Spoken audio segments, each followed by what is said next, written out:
আল্লাহ জানে যে বান্দা যে কোনো সময় বিপদে পড়তে পারে, যে কোনো সময় যতগুলো বিপদ আছে লাগবে না, আল্লাহ নিজে একটা সিস্টেম দিয়ে দিছে। কি বিপদ? যে ভাই মন খুব খারাপ, খুব টেনশন, কিছু ভালো লাগে না, বুক ধরপড় করতেছে, খাওয়ার রুচি নাই, ঘুম আসে না, এই যে যত সমস্যা, কাউকে ডেকে কথা বলতে পারছি না, কিছু নেই, আলহামদুলিল্লাহ আল্লাহর কাছে শুকরিয়া আদায় করে সাথে সাথে হচ্ছে বুক ভরে শ্বাস নিব, শ্বাস ছাড়তে থাকবো, বুক ভরে শ্বাস নিব, শ্বাস ছাড়তে থাকবো। বিলিভ মি, যখন এই কাজটা করবো শরীরের প্রত্যেকটা কোষ ঠিকভাবে অক্সিজেন পাবে। এবং তার চেয়ে অসাধারণ, আমাদের ফ্রেনিক নার্ভ বলে একটা নার্ভ আছে, সেই নার্ভটা শান্ত হয়। এবং নার্ভের একটা অসাধারণ বৈশিষ্ট্য, একটা নার্ভ যদি শান্ত হয় সে তার পাশের টাকে, ওইটা তার পাশের টাকে, ওইটা তার পাশের টাকে, এরকম করে লক্ষ লক্ষ কোটি কোটি নার্ভ মুহূর্তের মধ্যে শান্ত হয়ে যাবে। বুক ধরপড় কমে গেল, খাওয়ার রুচি চলে আসলো, ভয় কেটে গেল, রাতের ঘুম ঠিক হইলো। আল্লাহর কাছে এসে বড় শুকরিয়ার কি আছে? যার টাকা পয়সা সব আছে, ঘুম নাই, ওকে জিজ্ঞেস করো ভাই কি চাও, কবে আমি খালি ঘুম চাই, আমার টাকা পয়সা সব করে দাও। কিন্তু আমরা এটা দাম দেই না কেন? কারণ ফ্রি পাইছি। আল্লাহ সবচেয়ে দামি জিনিসগুলো আমাদের ফ্রি দিয়ে দিয়েছে। জাস্ট কাজটা কি? কাজটা হচ্ছে ওইটাকে সাইন্টিফিক্যালি আমাদের ব্যবহার করতে হবে। সকালে ঘুম থেকে উঠে শুকরিয়া আদায় করলাম, তারপরে কি করলাম? খুব সহজ কাজ, বুক ভরে শ্বাস নিলাম, ছাড়লাম, তারপরে দাঁত ব্রাশ করি না। আচ্ছা, বেশি বুদ্ধিটা হচ্ছে আমরা যখন এই মাথা আশ্রাই ডান হাত দিয়া, দাঁত ব্রাশ করি ডান হাত দিয়ে। এখন থেকে সকালবেলা যখন দাঁত ব্রাশ করবো, কালকে থেকে শুরু করা লাগবে। আজকে আমি সকালে আসার সময় এটা করছি, প্র্যাকটিস, ব্রেনটা অ্যাক্টিভ হয়ে যায়। কিরকম?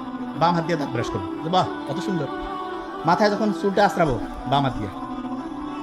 আমি যখন প্রথম বিছানা থেকে নামার সময় যখন পা ফেলবো, খেয়াল করতে হবে আমি ডান পা ফেললাম না বাম পা।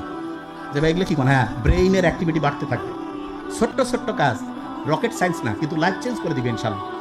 এবং আব্বা আম্মার সাথে দেখা সাক্ষাৎ, যারা একই জায়গায় থাকি, আব্বা আম্মার সাথে হচ্ছে সালাম দিব। এবং সবচেয়ে মজার ব্যাপার, আমি সবসময় বলি কি, আল্লাহ যা কিছু আমাদের জন্য ফরজ করছে, যা কিছু, প্রত্যেকটা হচ্ছে আমাদের নিজেদের লাভ। কিরকম?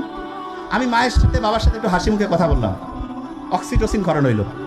অক্সিটোসিন হচ্ছে আমাদের রক্তে যে নালীগুলো আছে না, কাপড় ময়লা হলে যেমন সার্ফ এক্সেল আর সাবান দিয়ে ধুই, অক্সিটোসিন হচ্ছে রক্তের নালীগুলোকে এরকম পরিষ্কার করে দেয়। এবং তখন হয় কি, রক্ত ঠিকভাবে প্রবাহিত হয়, ব্রেন চাঙ্গা, হার্ট চাঙ্গা, মন খুশি, যা খুশি অসাধারণ কিছু করবো। বাপ মাও খুশি, আমরাও খুশি। আমরা অনেক সময় জানি যে মায়ের দিকে বাবার দিকে আন্তরিকতার সাথে তাকাইলে হজের সমান সব। আল্লাহ এত সুযোগ কেন দিছে? দিছে এই কারণে যাতে আমরা ভালো থাকি। অন্যকে যদি আমি হেল্প করি, আল্লাহ খুশি হয়। অন্যকে হেল্প করলে ওই সময় অক্সিটোসিন ক্ষরণ হয়, হার্ট ভালো থাকে। একজনেরকে হাসি মুখে কথা বললাম, এন্ডরফিন ক্ষরণ হইলো। এন্ডরফিন ক্ষরণ হলে কি হয়? ব্রেইনের মধ্যে BDNF, brain derive neurotrophic factor, এটা উৎপন্ন হয়, মনটা চাঙ্গা হয়ে যায়। কি অসাধারণ!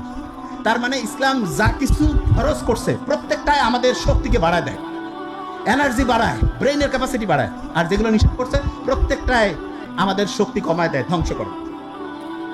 এখন থেকে ইসলাম মানবো, আল্লাহ তো খুশি হবেই, তার সাথে মানলে আমার উপকার হবে। আল্লাহ বলছে তুমি যদি আমার ইবাদত করো আমার কিছু নেই, তোমার লাভ। তুমি যদি আল্লাহকে অস্বীকার করো তাতে আমার কিছু নেই, তোমার ক্ষতি। তার মানে যা কিছু ভালো, যা কিছু খারাপ, এগুলো আল্লাহ আমার ভালোর জন্য ফরজ করছে করাটা, যেটা খারাপ সেটাকে আমাকে জন্য নিষিদ্ধ করছে।